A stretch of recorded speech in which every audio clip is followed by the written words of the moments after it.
Motorama número 100!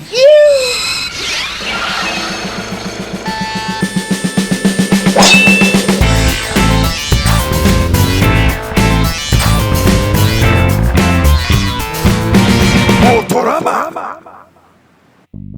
Pois é, Nação Coiote, a gente chegou até o 100º episódio, é esse episódio de hoje. Você tá assistindo e você vai querer assistir até o final, porque hoje a gente vai contar a história de uma das motos mais emblemáticas. É a moto que tem o principal bordão desse canal, é ela que a gente tá vestindo hoje, Honda CG 125, esse episódio especial pra você. É um episódio em homenagem à CG, aos CGzeiros de Coiote, porque agora, depois de 2 anos, mais de 2 anos, né, que a gente começou esse canal aqui, que foi em junho de 2015 que a gente começou com aquele nosso primeiro vídeo falando de Café Racer, onde a gente tá lá todo duro, né, todo quadrado falando de café. Horrível. Quem quiser relembrar isso aí, né? Por favor, não relembre. Faça um favor a si mesmo e não assista. Tá bem ruim. Não que muita coisa tenha mudado, né? Não, a continua essência ruim. do canal é a mesma garagem de chroma key aqui rolando, os mesmos CGzeiros de Coiote que estavam assistindo naquele dia provavelmente estão assistindo aí hoje também, junto com outros 150 mil. A gente conseguiu alcançar essa marca super foda, a gente tá muito feliz com isso, de estar rodeado desse tanto de CGzeiro de Coiote. Então hoje o episódio vai ser completamente especial, dedicado a todos vocês CGzeiros de Coiote. O episódio já começa especial porque a galera devia estar com saudade da nossa garagem de chroma key. Eu tava com saudade. Depois de 2 semanas sem vir pra cá, eu tava com saudade desse E o episódio espaço. especial número 100 tem que ser clássico, do nosso jeito, Tem aqui que na ser. garagem de chroma key, do jeito que a gente sempre faz, né? Clássico. E claro que antes de começar a falar do assunto desse vídeo, a gente tem um recado pra dar, e é um recado também muito especial. Exatamente. Da NECA Relógios, que a gente tem muito orgulho de ser o nosso primeiro parceiro aqui do canal, primeira marca a anunciar com a gente. Cara, NECA Relógios é a dica da semana. Vocês que assistem o canal Motorama estão sempre vendo o recado especial que a gente dá deles aí. Como o Guigo falou, foi o primeiro patrocinador e continua firme e forte com a gente. E a gente é muito feliz por causa disso. É um dos principais parceiros até hoje. E eu recomendo de verdade o produto. Se você não tem o seu NECA Relógio ainda, acho que você está perdendo tempo. Corre lá e adquire já o seu. Tem diversas opções de painel de motos, carros antigos. Você pode escolher aquele veículo seu preferido e usar ele no pulso o tempo inteiro. Eu, por exemplo, hoje estou usando o meu aqui, que é o painel da CB450. Já eu hoje estou usando o meu velocímetro da Rasga Blusa, também conhecido como Hayabusa. Rasga a blusa, painel das motos, bem legal, e a gente se amarra. Fica aí a nossa dica, a nossa sugestão. É uma excelente dica de presente para você que quer presentear alguém que gosta de carros, de moto. Né? Tivemos aí mais recentemente o Dia dos Pais, já passou. Infelizmente, se você não presenteou seu pai com isso aqui, vai ter que esperar o ano que vem. Mas não tem problema, daqui a pouco tem Dia das Crianças, Natal logo tá aí. Não espere pela próxima oportunidade de adquirir seu NECA Relógio. Obrigado, NECA Relógios, valeu, Leandro, tamo junto e vamos pro vídeo de hoje. CG de Coiote, maluco. Esse é o nosso principal bordão aqui, né? Nosso principal xingamento, entre aspas, aqui, né? Seu CGzeiro de Coiote. Que, na verdade, não é um xingamento, né? É um título que a gente tem aqui com muito orgulho. Eu sou um CGzeiro de Coiote. Eu não tenho uma CG e nem um Coiote, mas CGzeiro de Coiote é um estado de espírito, né? Não é um xingamento, é um bordão do Motorama e, acima de tudo, é uma saudação. É assim que a gente inicia a maioria dos nossos episódios, cumprimentando vocês, dando aquele oi. Dessa mesma forma sempre, CGzeiro de Coiote. Se você não tem uma CG, se você não tem um Coiote igual ele, ou igual eu também, hoje eu já não tenho uma CG mais, mas eu já tive, foi minha primeira moto, e eu sei que foi a primeira moto de muitos de vocês, então a CG tá sempre aí, tem um lugar especial, parece. Vamos deixar claro que esse episódio não tem absolutamente nada a ver com a Honda, não tem jabá, não tem patrocínio. É uma homenagem mesmo. Não tem nada a ver na questão comercial, só tem a ver Inclusive, Honda abaixa os preços porque tá caro, né? A galera reclama que as motos estão com preço caro e com todo direito, tem que reclamar mesmo. É claro. Mas é claro que a Honda também tá aí no nosso coração, né? Com certeza. Principalmente com a história da CG que a gente vai contar aqui. A CG, a história dela já é uma história comprida, né? Se fosse uma pessoa, já seria uma pessoa de meia idade. Tem 40 anos recém-completos a CG 125. E é uma história aí de, eu diria, De superação. Tô zoando. nossa senhora.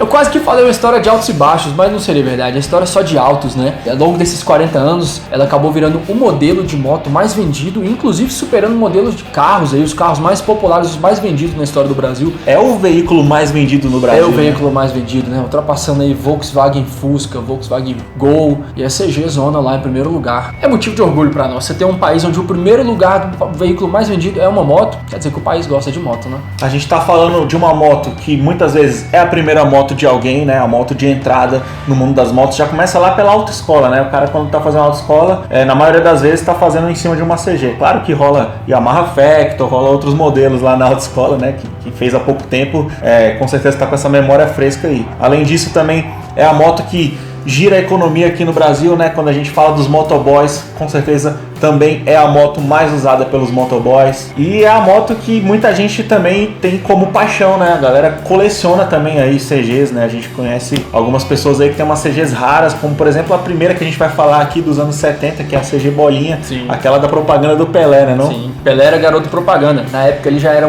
quer dizer, já era astro há muito tempo, mas na época o Brasil tinha acabado de virar tricampeão, então o Pelé tava no auge, né? Tá tipo o que o Neymar é hoje. Pelé ou Edson, não sei, já era um astro e tava lá, merecido, garoto propaganda da moto. Agora, pra gente falar melhor dessa moto, temos que voltar no tempo e contar um pouquinho da história da Honda no Brasil e até porque não contar um pouquinho da história do nosso país, o que estava acontecendo naquele momento ali, né?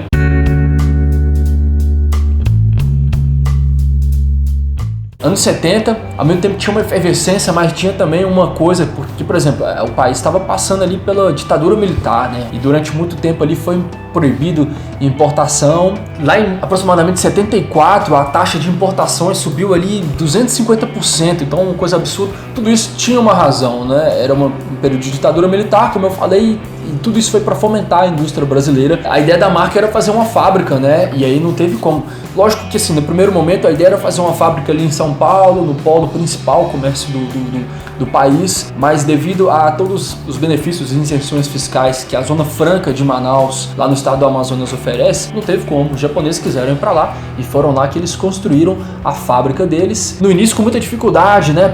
Falta de mão de obra qualificada na região, o excesso de chuvas na área dificultou muito o andamento das obras. Foi tudo muito difícil. A história da nossa querida CGzinha teve um início aí cheio de percalços. Conturbado, né? Bastante conturbado. Como não poderia deixar de ser, né? Porque é a história de uma guerreira. Uma história de uma guerreira, com certeza. Tivemos aí toda a trajetória do herói. E aí deu tudo certo, a fábrica ficou pronta. E aí, em questão de pouco tempo, a Honda soube e teve certeza que foi a decisão mais acertada. A prova disso foi que a principal concorrente, a arquirrival Yamaha, em questão de tempo também, providenciou uma fábrica ali naquela região. E o fator que mais deixa claro o sucesso daquela fábrica foi, é claro, as 1 milhão de unidades de CG vendidas aí ao longo desse tempo. Então, não tem dúvida sobre esse sucesso. Quer dizer, os japoneses foram bem espertos, bem inteligentes ao ver que o Brasil estava passando por aquele momento que não tinha uma gama de motos tão grande, né? A importação estava bem dificultada aqui no país naquele momento, mas os japoneses viram aquilo como uma brecha para entrar aqui com tudo, com uma fábrica e lançando um modelo que seria para os brasileiros, né? Um modelo para o mercado brasileiro aqui, que seria a CG, né? A CG é japonesa, mas é brasileira também, né? A gente pode dizer com muito orgulho que a CG é uma moto brasileira. Exatamente, com muito orgulho. O plano inicial era trazer a CB 125S, que era uma moto que já estava em outros mercados. O nome já denuncia, né? Era uma CB. Mas justamente por essa questão de dificuldade em trazer produtos feitos lá fora e o incentivo da produção totalmente nacional, com isso aí a Honda acabou trazendo a CG. Justamente CG, né? Veio com tudo aí. A sigla significa, como a gente já falou aqui no episódio sobre siglas de moto, City General, ou seja, a moto geral, a moto genérica para o perímetro urbano, né? Uma moto de 125 cilindradas, leve, pequena, econômica, perfeita para andar na cidade. É claro que na época a tecnologia não é a tecnologia que a gente conhece hoje em dia, então a moto tinha comando de válvula por vareta, freio era tambor, câmbio, essa é uma curiosidade legal, a maioria de vocês eu acho que não sabia, um câmbio de apenas 4 velocidades e todas as marchas eram para baixo. Isso aí é para facilitar andar de moto na época, o que mostra que a Honda estava disposta a entrar com os 2 pés aí no mercado e tornar andar de moto até um negócio mais fácil, para conseguir ampliar mais as vendas. Super legal esse detalhe aí. E é muito legal que essa CG da primeira geração, né, que durou aí de 1976 até 1982, que é conhecida aqui por nós como a queridíssima CG Bolinha, hoje é objeto de colecionador, né? É uma moto completamente rara, uma moto linda. Toda vez que a gente vê uma, a gente fica de queixo aberto. Quando a gente teve a oportunidade, por exemplo, de ir no Museu da Honda quando a gente viu essa, a laranjinha, a da propaganda, né? Foi muito legal de ver ela pessoalmente. Era a tendência do design da Honda na época, lógico que são universos completamente diferentes, mas você vê uma CG bolinha, você consegue ver um pouco da CB 750 4, de todas as outras motos, 400, 360 4, tinham sempre aquele DNA estético, tinham sempre aquela linha de design. Um pouco depois aí, na época, né, como ainda não era possível trazer motos de maior cilindrada e também devia ser um custo muito caro até então, a gente está falando ali do final da década de 70, provavelmente para a Honda, que estava ainda iniciando suas operações de moto no Brasil, talvez fosse um custo muito maior trazer uma moto de maior cilindrada. Lembrando aí que as primeiras 400, CB 400, foram surgir aproximadamente uns 4, 5 anos depois disso. Então o que a Honda ia fazer com apenas uma plataforma, com apenas uma CGzinha?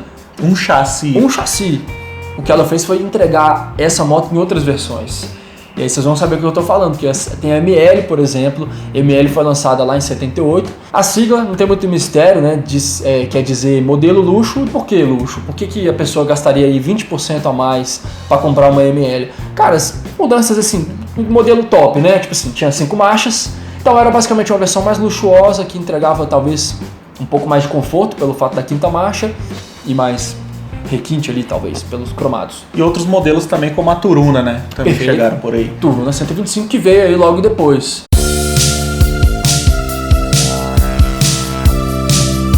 Pois é, em 1983 então surge a segunda geração da CG, com um redesign, a moto ali com os traços mais quadrados, né, bem compatíveis com o que era feito ali nos anos 80 para os carros e para todo tipo de design de veículos aí. Ela veio com esse tanquezinho quadrado que lembra também já na dos anos 70, que você fez o comparativo, que lembrava ali a 500 Ford, a 750, já dos anos 80 também lembrava a 400, a CBX 1050 também, com aquele tanque quadrado. Então seguia essa tendência de design para toda a família CB, né, que tá ali acima da CG. O Hugo teve uma, inclusive, né, no 87 dessa geração. A segunda geração da CG foi de 83 até 88. Eu tive uma 87, foi minha primeira motoca, essa CG aí, 1987, com sabe-se lá quantos quilômetros estava. Confesso que o estado dela não estava dos melhores, a moto estava bem precária. Mas o importante é que engatava primeiro, ela ia para frente, e isso aí que contava para mim na época. Agora, o que me chamava a atenção era o desenho dela, tanque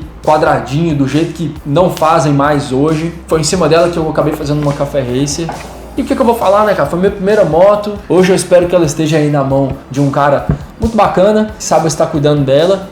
As inovações que a segunda geração da CG trouxe foram o tanque de 12 litros, o câmbio que agora era de 5 marchas, né, e não 4, e ali o design, né, que a gente já falou. Foi justamente nessa segunda geração, em 88, para ser mais específico, que a Honda acabou desenvolvendo a CG Cargo. Pois é, a Cargo surgiu pela primeira vez lá em 88 e tá aí até hoje, né, com diferentes versões, com a sua principal característica para uso de cargas na parte traseira. Final dos anos 80, em 1989, começa a terceira geração da CG. Um modelo de CG aí que muita gente teve, ou conhece um tio que teve, um pai, um avô, o que seja, né? A Today aí foi... Quer dizer, acho que nem não chega a ser avô, né? Avô não, tempo, não. Avô, acho que... Mas eu lembro de uma Today, assim, quando eu era muito moleque. Eu nasci em 88, mas lá nos anos 90, quando eu era muito moleque, ali nos meus 6, 7 anos de idade, eu lembro ainda de ver muita CG Today. E se você já morou em cidade do interior, ou mora ainda, muito comum ainda ver Today o tempo inteiro, assim como as Cargo de primeira geração. Morei muito tempo em Unai e lá é o que rola isso, é CG antiga, entendeu? CG o tempo inteiro,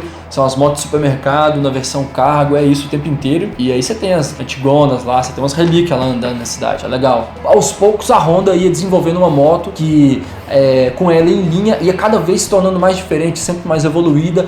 Em 91 inclusive foi quando a Honda lançou aí o inovador CDI, né? Que era um dispositivo que aplicava em maior precisão na faísca da vela. Ou seja, enfim, a CG teve uma mudança mecânica drástica, né? Uma mudança no chassi drástica também, totalizando aí mais de 140 alterações desde a sua primeira versão, que foi lançada em 1976. E também em 1990 o mercado também começou a ficar mais aquecido, o mercado aqui de motos, porque no governo Collor, finalmente as importações aí foram liberadas e mais motos puderam vir aqui para o Brasil. E aumentando também a competitividade, a Honda também teve que correr atrás dessas mudanças para a CG também poder ficar mais competitiva.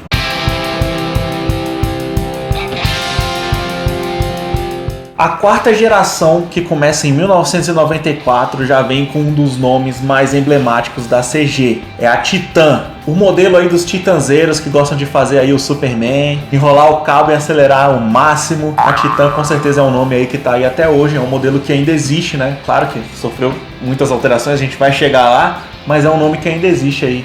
CG 125 Titan. E também com outros tamanhos de motores que também a gente vai chegar lá.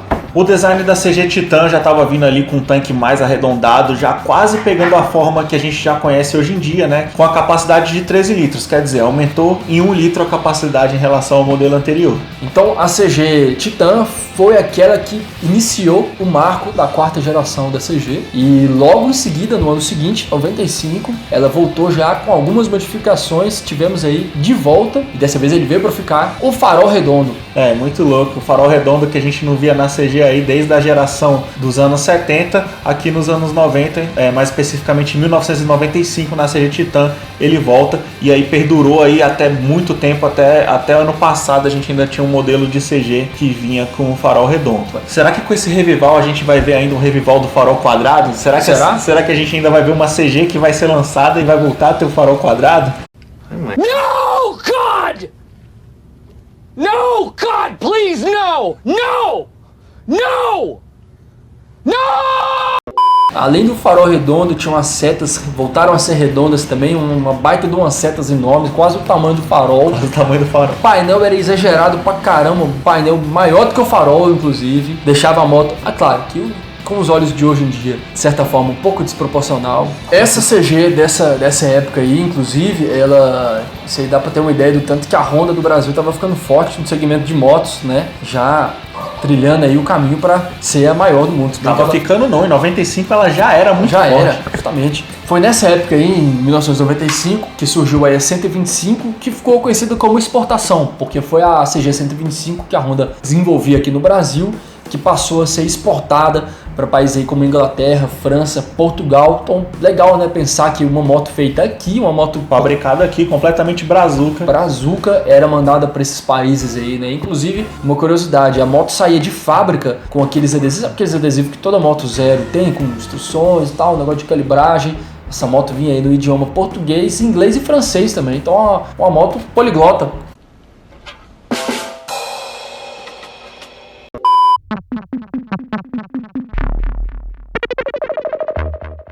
No ano 2000, começa a quinta geração da CG, vindo aí com dois modelos, a CG 125KS e a CG 125ES. A KS, Kickstarter, partida a pedal, como a gente já conhece desde os anos 70, aquela partida que a gente tem que meter o pé ali mesmo, e a ES, que vinha com a partida elétrica finalmente nas CGs. Além da partida elétrica, a versão ES também vinha com freio dianteiro a disco, que na KS também ainda era tambor no dianteiro, apesar de na geração anterior já ter sido lançado o freio a disco. Era ali uma opção para baratear, né, ter uma opção mais acessível das CGs, nada que a gente não desconheça hoje em dia, né? Cara, início dos anos 2000, muita coisa nova rolou, eu lembro, eu tava lá, Matrix, Bug do Milênio, partida elétrica, modelos KSE, que era que misturava partida elétrica, mais freio a tambor ao mesmo tempo. Então, assim, deu um passo pra frente, um passo pra trás. Era um modelo intermediário aí que misturava as duas, né? Foi em 2002 que ele foi lançado, fez essa mistureba aí com a partida elétrica, porém com os freios a tambor. A sigla mesmo não queria dizer porra nenhuma, né? Porque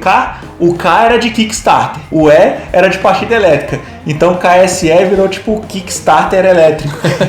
Mas vendeu muito, né? Foi um modelo intermediário que foi uma visão de mercado que, apesar de toda essa bagunça, foi feita ali para vender. E, como sempre, a Honda consegue sempre vender muito. Lá na sexta geração, que teve o início em 2004, rolou uma mudança brusca, né? Digamos assim. Ela passou a ser 150 cilindradas. Até então, 125 cilindradas. A Honda decidiu aí aumentar 25 centímetros cúbicos na moto, mas nem por isso deixou a 125 de lado. 125 continuou na linha, passou a se chamar Fan. Uma sigla que a gente conhece aí até hoje, né? Até hoje existe a 125 Fan. A sexta geração, ela ainda veio trazendo outras versões, né, dessa 150, como por exemplo a CG 150 Sport e também a CG 150 Titan edição especial, que veio aí relembrando o design da clássica primeira geração lá de 1976. E a gente já tá quase chegando na época que a gente tá, né?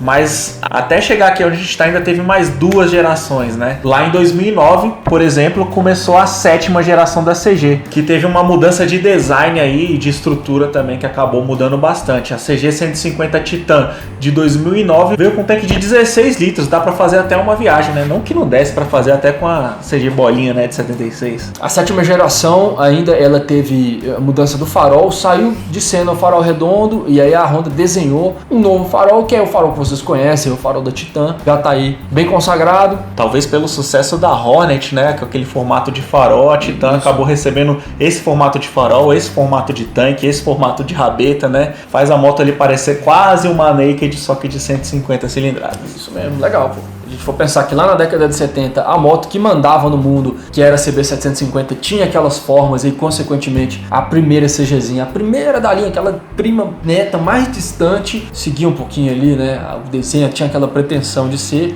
uma For. Da Isso mesma nunca forma, mudou. Isso nunca mudou, né? A Honda lançou a CG Titan BR, Rui BR.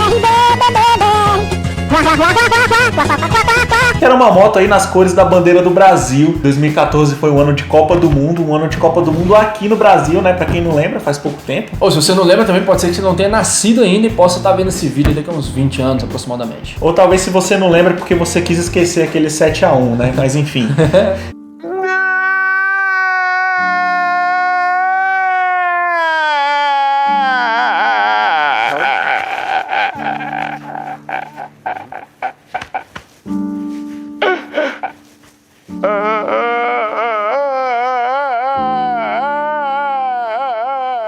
Em 2014, teve esse modelo comemorativo aí da CG Titan nas cores da bandeira do Brasil. Para uma moto que durante muito tempo teve freio a tambor e aí depois passou a receber o freio a disco, em 2014 a gente teve mais uma mudança significativa. Tivemos CBS, Combined Brake System, finalmente a Honda trouxe para a linha CG e passou aí a figurar entre as CGs a partir de 2014. Ano passado, bem recente, 2016, a gente teve mais uma inovação no tamanho de motor. A Titan 150 passou a ser 160. Ah, mas e a 125, ela foi esquecida? Não, a 125 continuou existindo, sendo um CG 125i Fan. Legal, legal pra caramba. Ó, em 2016, além de toda essa repaginação, novo motor, 160 cilindradas, teve um outro marco muito bacana. A CG completou 40 anos em 2016, ou seja, ela está completando 41 agora. Em 2016, para comemorar esse marco especial, a Honda lançou aí uma edição super limitada da 160 Titan, que veio com grafismos diferenciados, super bonitos na minha opinião. Eu adoro a miniatura minha que eu tenho, Guigo tem a dele também, vai ficar aí marcado, porque não é todo dia que uma moto dessa completa 40 anos, então foi super legal. O grafismo veio super diferente naquelas cores bem tradicionais da Honda, vermelho, azul e branco, e aí tricolor, Capitão América. E as rodas receberam um jato de tinta ali dourado, então foi super bacana. Essa ficou uma moto super especial. Pode falar o que for. Ah, mas é uma CG, motor 160 cilindradas. Né? CG top. Top. Eu conheço colecionador de moto que tem várias motos, tudo do bom e do melhor. E no meio da coleção dele, ele tem uma CG, edição especial 40 anos. Porque foi a primeira moto dele, então ele quis ter. E, porra, sensacional. Sensacional. E aqui a gente encerra a história da Honda CG, como a gente viu, a moto mais emblemática, mais vendida, talvez a mais famosa do Brasil, ao longo de 40 anos de história e 9 gerações. Se você tem uma CG, eu acho que você faz parte da história do motociclismo brasileiro e é por isso que você é chamado por nós de CGzeiro de Coiote. É a história de uma guerreira, né, velho? Não temos dúvida nenhuma disso.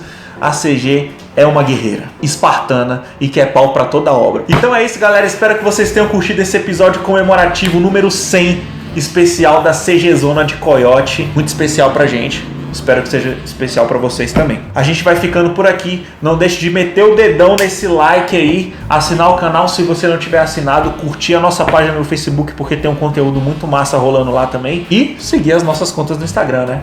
Por favor. A gente vai se despedindo por aqui. A gente se vê aí nos próximos episódios dos vídeos do canal Motorama. É isso aí, né? Falou!